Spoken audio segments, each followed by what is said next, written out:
मित्रांनो, 4 दिवस आधीची गोष्ट आहे. भटक्या कुत्र्यांच्या हल्ल्यापासून स्वतःचा जीव वाचवताना एका माणसाचा मृत्यू झाला. ही मेलेली व्यक्ती होती वाघ बकरी चहा समूहाचे कार्यकारी संचालक पराग देसाई. या घटनेनंतर पुन्हा एकदा भटके कुत्रे आणि त्यांच्यापासून होणाऱ्या त्रासाची चर्चा सुरू झाली आहे. कुत्रा हा इमानदार प्राणी हे आपण सगळेच शाळेमध्ये शिकलो आहोत. असे असले तरीही कुत्रा आणि माणसाच्या या नात्याला हरताळ फासणाऱ्या अनेक घटना घडताना दिसतात. कधी त्याला माणूस कारणीभूत असतो तर कधी कुत्रा. अगदी स्वातंत्र्यापूर्वीच्या काळातही अशीच एक घटना घडली होती. कुत्रा हा विश्वासू प्राणीच एका दंगलीला कारणीभूत ठरला होता. या प्रसंगाने मुंबईच्या आणि इंग्रजांच्या इतिहासाला एक कलाटणी दिली होती. या घटनेचा आणि एकूणच माणूस व कुत्रा यांच्यातील संबंधाचा वेध आपण आजच्या व्हिडिओमध्ये घेणार आहोत. चॅनलवर नवीन असाल तर चॅनलला आत्ताच सबस्क्राईब करा. मानवी उत्क्रांतीच्या सुरुवातीच्या टप्प्यामध्ये माणसाने अनेक प्राणी पाळले. या प्राण्यांनी तितक्याच तत्परतेने माणसाला साथसुद्धा दिली. या प्रक्रियेमध्ये माणसाने जो प्राणी सर्वात पहिला आपलासा केला तो म्हणजे कुत्रा. हे सत्य सांगणारे अनेक जुने पुरावे आज आपल्याकडे आहेत. म्हणूनच माणसाचे आणि कुत्र्याचे नाते खास ठरते. कुत्र्याने नेहमीच आपले इमान राखले आहे. कुत्र्याने आपल्या मालकासाठी प्राण अर्पण केल्याचेही अनेक दाखले इतिहासामध्ये उपलब्ध आहेत.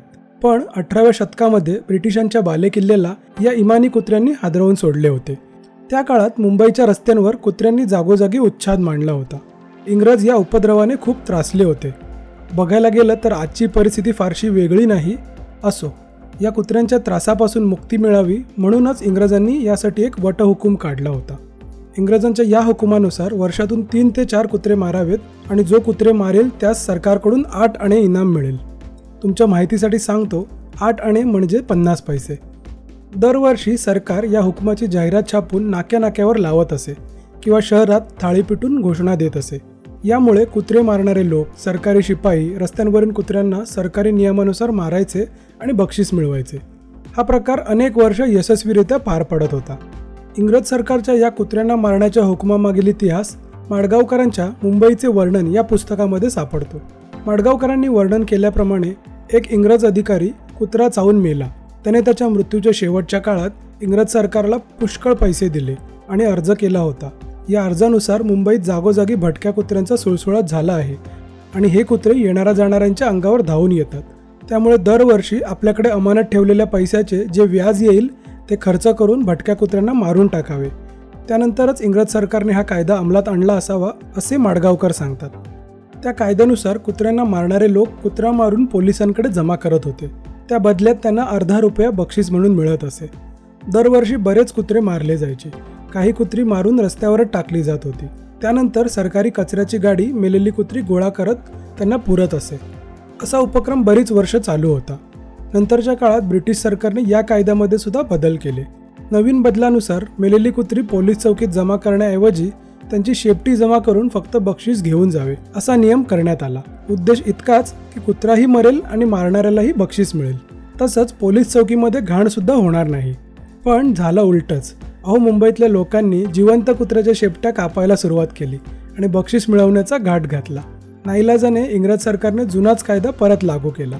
इंग्रज सरकारचा उद्देश काहीही असो, पण हे प्रकरण त्यांना भारी पडले हे नक्की. 1830 साली जमशेदजी जिजीभाई, शेठ मोतीचंद खेमचंद, शेठ देवीदास, मनमोहनदास या नामांकित पारशी मंडळींनी सरकारला एक विनंती केली. विनंती काय होती? कुत्र्यांना न मारता लांबवर कुठेतरी सोडून द्यावे अशी. पारशी धर्मामध्ये कुत्रा हा पवित्र मानला जातो, तर उत्तर कार्यात त्याची गरज लागते. जसं हिंदू धर्मामध्ये कावळ्याचे महत्त्व आहे तसे पारशी धर्मात कुत्र्याचे महत्त्व आहे. म्हणूनच इंग्रज सरकारनेही ही विनंती मान्य करून कुत्र्यांना न मारता त्यांना पकडण्याचा हुकूम काढला आणि पकडलेल्या कुत्र्यांना शहराबाहेर वखरीत ठेवून नंतर जहाजाने त्यांना शहराबाहेर सोडलं जाऊ लागलं. हा प्रकार काही काळ चालला, पण याचा दुष्परिणाम असा झाला की रस्त्यावरचे कुत्रे संपले आणि बक्षीस मिळवण्याच्या लालसेमुळे कुत्रे पकडणारे लोकांच्या दारातून वाड्यातून कुत्रे पळवू लागले आणि ज्यांचे कुत्रे पळवले जाऊ लागले त्यातले बरेचसे लोक पारशी होते.